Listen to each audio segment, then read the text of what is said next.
കയ്പൊക്കെയാണ് കേട്ടോ. കുറേ കയ്പൊക്കെ വാങ്ങിച്ചിട്ടുണ്ടായിരുന്നേ സഫാരിന്ന്. അപ്പൊ ഏകദേശം എല്ലാം പഴുത്തു. അപ്പൊ ഇത് വെച്ചിട്ട് നമുക്ക് കൊണ്ടാട്ടം ഉണ്ടാക്കാം, വെറുതെ വേസ്റ്റ് ആക്കണ്ടല്ലോ. പച്ചക്കയ്പൊക്കെ ആയതുകൊണ്ട് ഇച്ചിരി കയ്പുണ്ടാവും തോന്നുന്നു. അതുകൊണ്ട് ഞാൻ എന്ത് ചെയ്തു, എല്ലാം കൊണ്ടാട്ടാക്കാമെന്ന് വിചാരിച്ചു. പിന്നെ ചെറുതായിട്ട് കേട് വരാനും തുടങ്ങിയിട്ടുണ്ടായിരുന്നു. 10 ദിവസമേ ആയിട്ടുള്ളൂ വാങ്ങിച്ചിട്ട്, 2-3 ദിവസമേ ആയിട്ടുള്ളൂ. പക്ഷെ അപ്പോഴേക്കും കേടായി വരുന്നുണ്ടായിരുന്നു.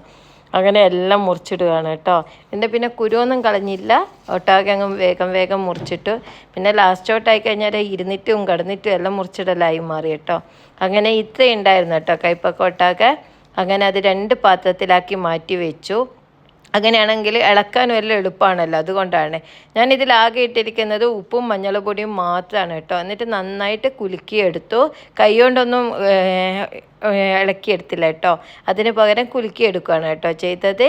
അങ്ങനെ പിന്നെ ഞാൻ നേരെ പോയത് ടെറസിലാണ്. ടെറസിലാവുമ്പോൾ നന്നായിട്ട് വെയിലത്ത് ഉണങ്ങി കിട്ടുമല്ലോ. അതുകൊണ്ട് ഇവിടെയാണെങ്കിൽ നല്ല വെയിലും കൂടിയാണ് ഇപ്പം. ഈ ഒരു സമയം എന്ന് വെച്ച് കഴിഞ്ഞാൽ നല്ല ചൂടാണ്. അപ്പോൾ അതുകൊണ്ട് വേഗം വിരിച്ചിട്ട് ജസ്റ്റ് ഒന്ന് എല്ലാവിടെയും ഒന്ന് പരത്തിയെടുത്ത് വിട്ട് നേരെ വിടുക ചെയ്ത്. അത്രയും ചൂടായിരുന്നു കേട്ടോ. ഇതൊരു 3 ദിവസം ഞാൻ വെയിൽ കൊള്ളിച്ചു കേട്ടോ. 3ാമത്തെ ദിവസത്തെ റിസൾട്ട് ഞാൻ ഇതിൽ കൊടുത്തിട്ടുണ്ട് കേട്ടോ. നന്നായി ഉണങ്ങിയിട്ടുണ്ടായിരുന്നേ.